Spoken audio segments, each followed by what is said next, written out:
I've been into fragrances for years and I've owned multiple fragrances from multiple fragrance houses during that time. However, I don't own all of them or some of them at this moment in time. And that's not because I don't like them, it just means that they've been rotated out of the collection to be replaced with something new, but they may make an appearance back in the collection at some point in the future. In this video, I'm going to focus on 5 brands that I still like, but I don't own anything from them at the moment. But I would still recommend them to you. So if that sounds interesting, stay tuned.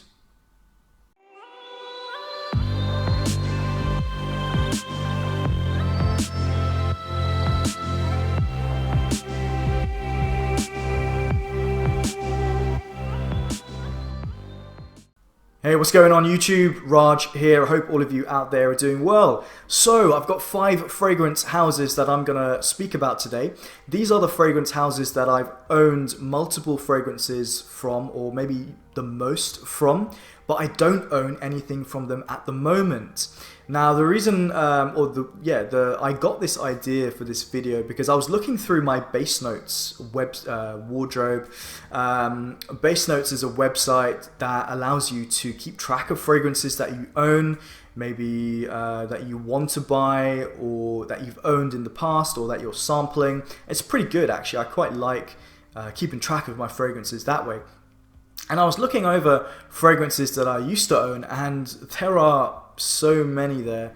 And I got this idea for this video because I still think that these fragrances are worth checking out, and maybe you will get an idea of some new fragrances, or you might rediscover some fragrances that you used to own. So the 5 brands I'm going to talk about are Creed, Lutens Parfumeur, Lalique, Penhaligons, and Serge Sultan. So let's kick things off with Creed. All of the Creed fragrances I used to own are as follows: Bois de Portugal, Green Irish Tweed, Royal Water, Original Vetiver, Virgin Island Water, Aventus, and Vetiver Geranium. My first pick from this list, I'm going to be listing 3. The first one is Royal Water. Royal Water is one of those underappreciated ones from Creed, or maybe overlooked. I've always really enjoyed it. I remember I owned this fragrance, and then my dad found out about this one. He quite liked it, so I just gave the bottle to him. Maybe if I didn't give it to him, I would still have that fragrance in my collection because I really enjoyed it. I love the crispness, I love the citrus notes, I love the icy cool spices in this one, the pink pepper. It just worked really, really well on my skin. Creed do fresh spring summer fragrances really, really well. It's, on the pricey side. Creed have been messing about with their bottle sizes and their prices, and it's getting a little bit silly now. But you can find Royal Water discounted. For example, I use the website allbeauty.com quite a lot, and I would recommend that one to you. So Royal Water, number 1 on the list. Moving on now to the second one, and this one is Vetiver Geranium. I don't know if this fragrance is still around. It might have been discontinued because I can't find it on the Creed website, which is a real shame and quite a surprise, because I think this is actually one of the best Creed fragrances I've tried. It has a grassiness, it has an apple note that is tart and juicy and very sharp and fresh, and I really enjoyed this one. It was never really a vetiver based fragrance for me. There was a floral quality coming from the geranium, but again, one of those bright uplifting fragrances from the Acqua Originale line, which I guess is not really doing so well, or maybe this one wasn't doing so well, which I find hard to believe because this for me was very mass appealing but high quality at the same time. But there may be bottles, knocking around on eBay or on the odd discounter website. If you see it, I'd seriously consider buying it. And moving on to the third fragrance, well, it's an obvious choice, and no list containing Creed fragrances would be complete without Aventus. Okay, wasn't really going to be much of a surprise, but Aventus for me was one of those fragrances that I got very, very early on into my fragrance journey. It was one that was just so easy to like. It worked really well in my world. Other people liked it. I really enjoyed it. I liked the fruitiness that you got from the pineapple. It smelled to me at the time very, very unique. Obviously, Creed Aventus has changed over the years, but I still think that core DNA is still within the fragrance, and I still think it is a very, very well-made fragrance. Certainly one of the most copied and cloned fragrances out there, but it will go down as a classic. There's no doubt about that. Okay, now we're moving on to the second brand. And this one is quite possibly one of the most creative and most interesting fragrance houses certainly I've ever come across. I think it has been, or it is credited as being the first niche fragrance house, although I'm not 100% sure about that, but I think that's what I've heard. And this one is L'Artisan Parfumeur. L'Artisan is one of those brands that once I tried them very, very early on in my fragrance journey, I was instantly hooked. I remember after work going into Liberty, which is a department store here in London. They have quite possibly one of the best fragrance departments. Very, very niche heavy. They have a few designers in there, but their emphasis is on something that's different, maybe quirky, very creative. And L'Artisan back in the day used to have like the entire shelf from top to bottom of their entire range. Something happened along the way, and maybe something to do with some sort of corporate restructuring or a buyout. They are owned by the same company that owns Penhaligon's, can't remember the name, Puig I think it is, and all of a sudden L'Artisan just disappeared off the shelves. They used to have a store here in London, in Covent Garden, and that was an amazing store. I really enjoyed going there, and then it disappeared. They have now made a bit of a comeback, and as far as being stocked in London, at least not stocked very well, at least not to my knowledge. They have a section in Harrods. It's not even in the fragrance department, it's on like the home section. So if anyone from L'Artisan is watching, please can you sort out your distribution, because your fragrances are fantastic. The fragrances I used to own from L'Artisan are as follows: Premier Figuier, Zing, Safran Troublant, Piment Brûlant, Timbuktu, testing me with the French names here, Coeur de Vetiver Sacré, and Traversée du Bosphore.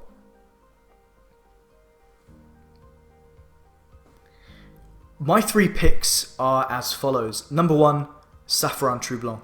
According to Google Translate, which is obviously the best way of learning a new language, Safran Troublant translates to disturbing saffron. And I can kind of see where they're going with this one. This one is, I can only see it on the L'Artisan's US website. So another one, maybe discontinued. Discontinuations, very, very annoying. So this one, I remember it being very milky. The saffron was sweet. There was a woodiness in here. It had a wonderful oriental vibe. I loved the whole milky, spicy, woody quality of this fragrance. It felt very luxurious on the skin. It was one of my favorite L'Artisan fragrances.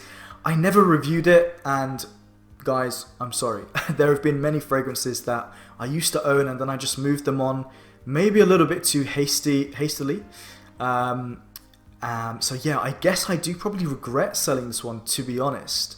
But if you find it, definitely worth looking into, or hopefully L'Artisan will bring it back into their collection. My second pick from L'Artisan fragrances that I used to own but I no longer own at the moment is Timbuktu. Timbuktu was a real revelation to me when I first tried it. And you know, L'Artisan really played that role in my fragrance journey, to be honest. They really opened up my eyes to what else is out there, you know? Not to come across as all X-Files here, but there are other fragrances that exist that we don't know about, but they are real. And they're weird and wonderful and creative, and not all of them are crazy and hard to wear. A lot of them are creative and wearable at the same time. I found Timbuktu to be one of those. Other people might find it a little bit too smoky. It is still currently in production. I loved the incense, the woodiness from this fragrance, the almost spiritual temple vibes, temple incense vibes I got from this one. It was a really interesting fragrance, and I would have it back in my collection in a heartbeat. And to be honest, I think I need to go back to L'Artisan. You know, this has really maybe reignited my passion for this brand. Timbuktu quality, definitely worth checking out. And going on to my third pick from L'Artisan Parfumeur, this one is Premier Figuier. So easy to like. Premier Figuier is a fig-based fragrance that is inspired by the fruit and the fig tree. Very milky, green, grassy, fruity, sweet, spring and summer in a bottle. It doesn't really come better than this. The first fig-based fragrance on the market, I believe, I will correct myself if I'm wrong, but I believe this was composed by Olivier Jacobetti, who is a great perfumer. Bertrand Duchefort is also one who's worked quite heavily with L'Artisan Parfumeur, and this one is, I think, one of those that has to be top of the list for people when they're talking about niche fragrances for warm weather. It just worked really, really well on my skin, and another one that maybe I need to get back into my collection. Going on to the next house, this one is Lalique. Lalique are a designer brand. They specialize in, well, they don't do clothing, but they do things like glassware and crystal panels and, you know, high-end stuff like that. And they also have a very, very respectable line of fragrances. The fragrances I owned were Lalique pour Homme Lion, Encre Noire, Lalique White, and Hommage à l'Homme. My first pick is Hommage à l'Homme, a fragrance that you just don't hear about here on YouTube. It's one of those that maybe is buried underneath all the other hyped up fragrances, or more popular maybe, shall we say.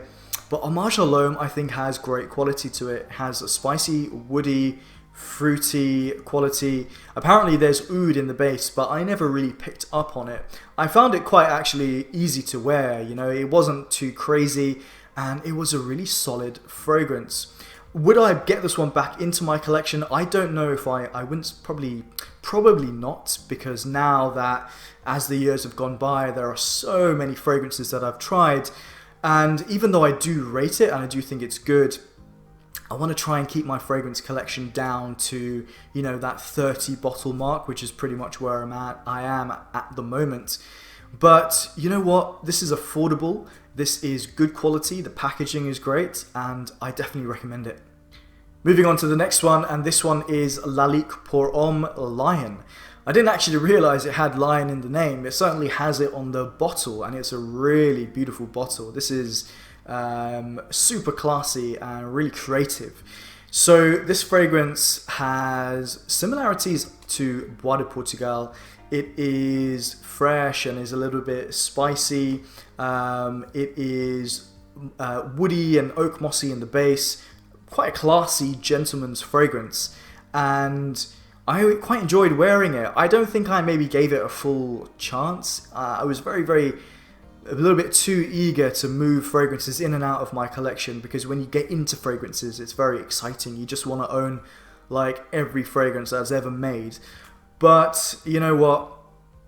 If I was to go back to this fragrance, I would probably, you know, like have it in my collection and just wear it to work. You know, it'd just be one of those very easy to reach work office fragrances. Yeah, definitely a good one. I was on the Lalique website recently, and I noticed that there's a version of this one called Equus with a horse's head. So I've never tried that one. I didn't even know it existed actually. Or maybe I did, I just forgotten about it. But yeah, a good one to check out. And moving on to the final fragrance, obviously Encre Noire. The Vetiver based fragrance, the one that people say is a little bit challenging, but interesting story with this one. When I moved it on from my collection, obviously I enjoy it, all of these fragrances I enjoy, but I passed it on to a friend of mine who was looking for a fragrance, and he tried this one, and I thought, how is he going to react to this one, because some people find it to be a bit of a challenging Vetiver fragrance. He instantly loved it, and he was the kind of guy who wore like Hollister fragrances, Davidoff Cool Water, those, you know, very easy to wear, not the most craziest fragrances, but he actually loved it. Don't know if he still owns it. I'll have to give him a call and find out if he's still rocking Encre Noire from Lalique. Moving on to the fourth fragrance brand in this video, and this one is Penhaligon's. Penhaligon's is a brand that I always liked, and kind of like L'Artisan Parfumeur, and I mentioned earlier, they're owned by the same company. They kind of have similarities in the sense that they do try to be creative, they do try to do different things. I would say Penhaligon's has leans a little bit more to the sort of mass appealing niche type of fragrance. So there's nothing, it's not out there, and they're not doing weird stuff. They do have some interesting ones that might not be for everyone, but I think on the whole, I find it to be a very approachable brand. I think their pricing is kind of like, it's reasonable, it's nothing too crazy. They have a outlet store here in the UK in Bicester Village in near Oxford, so that's worth checking out. And you can find them online at discounters for some pretty good prices. So the fragrances I own from Penhaligon's, they were, a decent number. Blenheim Bouquet, English Fern, Hammam Bouquet, LP number 9 for men, which stands for Love Potion for men, Castile, Elixir, Sartorial, and Baiolier. The first one to mention from Penhaligon's is Elixir, and it breaks my heart because this one is another one that is discontinued.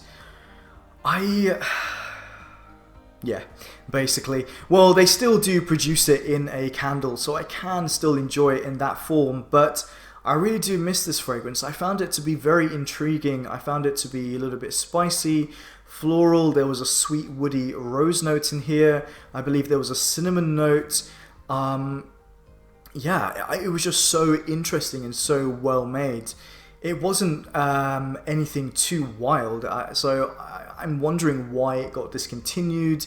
Maybe it got overshadowed by some of the fresher fragrances in the line, or maybe people did find it a bit too challenging, but that would surprise me, to be honest. But Elixir, well, at least I've got the candle. It's better than nothing, I guess. On to the next fragrance. This one is quite an interesting one, very creative, and this one is Hammam Bouquet. This was Penhaligon's first fragrance, and it is inspired by Turkish baths that existed in Mayfair in London, I think on Jermyn Street, but I will need to do my research, but that thought just did pop into my head. It's an interesting one. It is slightly mentholated, rose is a note in there, it's a bit woody, and yeah, it's supposed to give you an image of the steam in the Turkish baths, mixed in with various essential oils. I found this one to be very, very interesting, and it is one of those that if you want to explore, niche fragrances and see how artistic they can be, I think Hammam Bouquet is definitely a good place to start. And I'm glad to say that it is actually still in production, so check it out if you haven't done so already. And the final fragrance to mention from Penhaligon's is quite possibly the most talked about, certainly here on YouTube, and this one is Sartorial. And on to the final fragrance from Penhaligon's. This one is quite possibly one of the most well-reviewed here on YouTube, and this one is Sartorial. Sartorial, inspired by the scents you may find inside a tailor's workshop, specifically Norton & Sons here in London's Savile Row. I don't know whether that scent really is, accurate, but it's certainly an interesting fragrance. It's a fragrance that I enjoyed. I didn't love it, but if I was to go back to it, I probably would appreciate it more, because I feel like I'm moving in that direction of old school, like barbershop fragrances, classic fougères. This one was, I remember it to be a little bit too heavy on the beeswax note, which was interesting and I liked it, but I felt like it dominated a little bit too much, but was an interesting composition. There's a lavender note in there as well, a little bit spicy, and it was very, very interesting trying out this fragrance. Would I get it back into my collection? It may not be like the first one, maybe the other two that I've mentioned would take place, but I'm going to definitely retry it because views change over time. So let's see. The final fragrance house to talk about is Serge Lutens. Quite possibly one of the most creative, interesting, slightly abstract at times fragrance houses. It's one of those that, you know, similar to L'Artisan, when I first tried them, I thought, what the hell is going on? This is like nothing I've tried before. It was one of the fragrances that facilitated my decline into this rabbit hole that I find myself in. And Serge Lutens is a brand that I think deserves to be back in my collection. So the fragrances that I owned from this brand are Ambre Sultan, Araby, Santal de Mysore, Chergui, Cedre, 5 o'clock Au Gingembre, Serge Noire, and Santal Majuscule. My top 3 picks are as follows. In the number 1 spot, Ambre Sultan.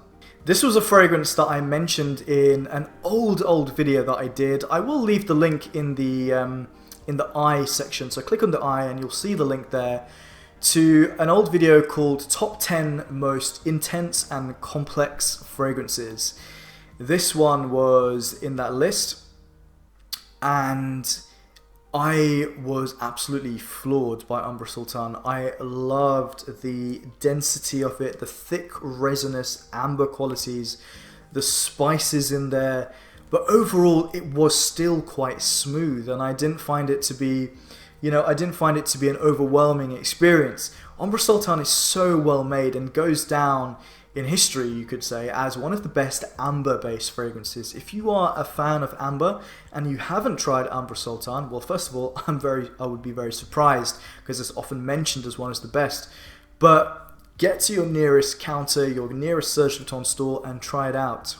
Talking of Serge Lutens stores, I'm going to show a few pictures of my visit to the Palais Royal, which is the store, I guess you would call it the flagship store of Serge Lutens in Paris. It was such an incredible experience. It's completely purple inside, and it was so cool to try out all the fragrances, some of them in the bell jars. And Serge Lutens, you know, even though I do really like the brand, they do a lot of chopping and changing, and a fragrance is available and is like fairly accessible in terms of price, and then next thing you know, it's in the bell jar version, only available in the Paris boutique, and the price is like gone up massively. So yeah, it's kind of annoying, but first, Serge Lutens has so many fragrances that whether they are in the bell jars or you can find them, you know, like readily available, there's something in there for everyone, and there's quality to be found. Moving on to the second choice, and this one is Serge Noire.